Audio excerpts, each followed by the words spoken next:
office. We need more chairs.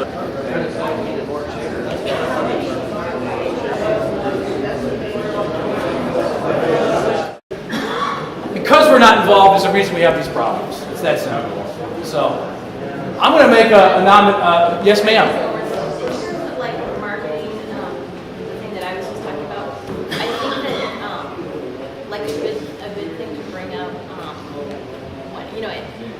just to shock people and get people's attention, like that story about how the judge didn't know the law. Because if people hear that, because people are going to always assume that authorities are following the law. Oh, yeah. And it's not their fault, they're just following the law. Well, they're not following it if they don't know what it is in the first place, and that's something that can really, in terms of marketing, shock people like, what? A judge did know? Do we have your email? Yes. Okay. So you're going to help with this. I would love to. That'd be awesome. I'd love to. You are cool. That's cool. Yeah, we definitely have got to connect. That's good. Yeah, if you want to know the supreme law of the state of Iowa, it's right here in this little book. Actually, everything is laid out in here. Any Iowa code that is passed, a statute, an act, if it contradicts this little book, it is non-enforceable against the law. There is actually, unfortunately, and people make mistakes like legislators in the Iowa House and Senate, there are laws on the books in the statutes and code that I've found that contradict our state constitution. It's just And the only way to get them turned over is to fight them. And if we have a transparent court system in Scott County, and one of you choose to fight an unconstitutional statute, then you're going to have a better chance of seeing it through in a transparent courtroom than one where it's not transparent. By the way, attorneys will have you convinced that this is very difficult to understand and read. It is not. It's in English, very easy to understand and read, and it's very short. So it would take you not very long to get through it. If you read this, you will know more than 99% of Iowans about the law, including prosecuting attorneys and judges, unfortunately. That's pretty sad to say. And the House and Senate. So yeah, please grab one on your way out. So these are free. You're welcome to grab one. So make sure you grab one. This is So very Michael, valuable. can I move that we formally adopt Iowans for Accountability as the name? Is that fair? Is it time for that? Yeah, let's do that. Well, there's a motion to move to adopt the name Iowans for Accountability as the official name for this NPPO. All in favor of... Are there any objections? We've got a better name. Objections? All ears. So all in favor of adopting this Iowans for Accountability, say aye. Aye. Any opposed, say nay. And the ayes have it.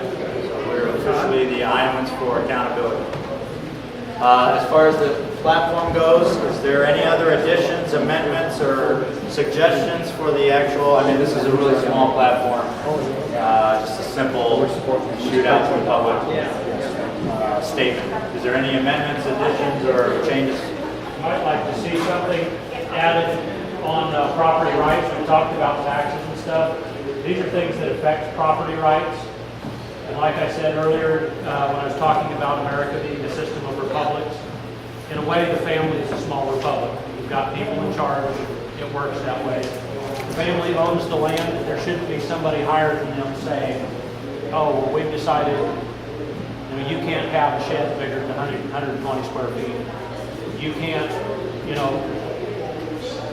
it's your land. As long as you're not endangering somebody else's rights, you can have a boa constrictor. And it'll be right times you probably see in my face. You can have a boa constrictor, you can have a pet scorpion, but you can't have a pet chicken. Because somebody in the city decided they didn't like chickens and they passed a law against it. So it's a real crazy thing. You can have venomous snakes, well, not venomous, but boa constrictors, scorpions, all that stuff. You can't have chickens. So property rights is my land, back off.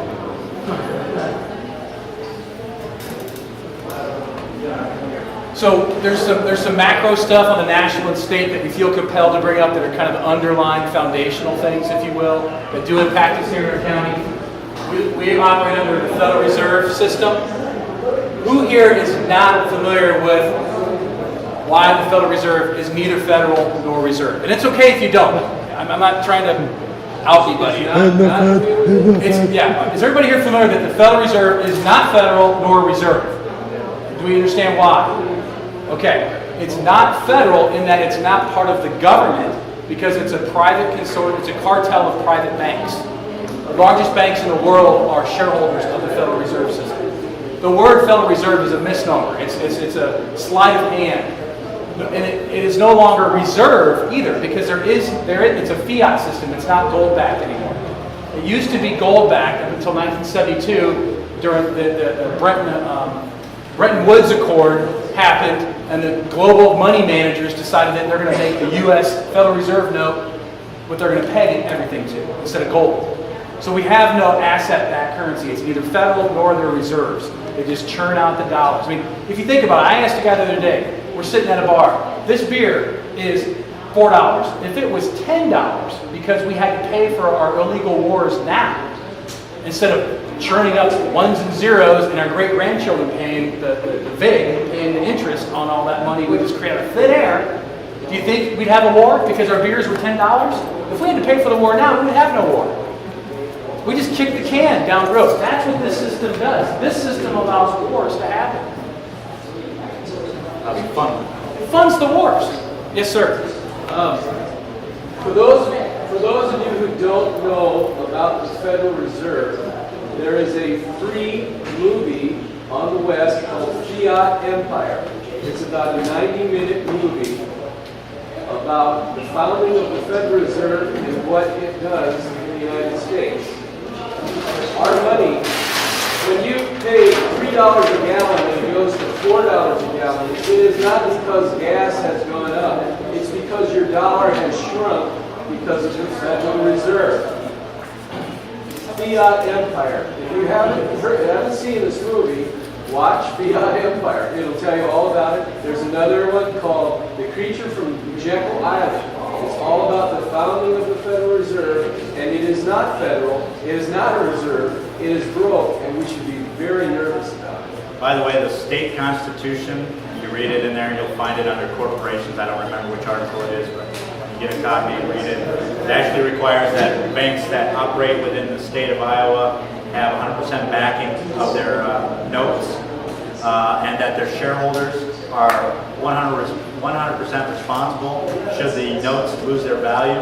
The shareholders are required to bring back the value up with their own assets, and should the bank become insolvent, the bank and the bank shareholders are responsible for paying the note holders first before they pay any of their other loans and debts that they might have out there.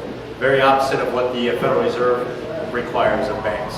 When Iowa was first formed, banks were illegal, actually. Yeah.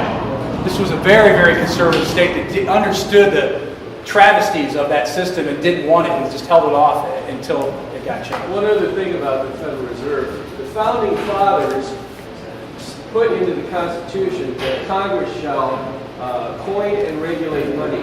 They realized, and every depression in the United States, from the beginning of the United States till now, was caused by private banks. And the Founding Fathers did not want private banks.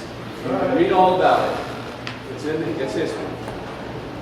Thomas. The big thing the big thing with the Federal Reserve, you talk to your friends about it, they're going to say, well, what are you going to replace it with?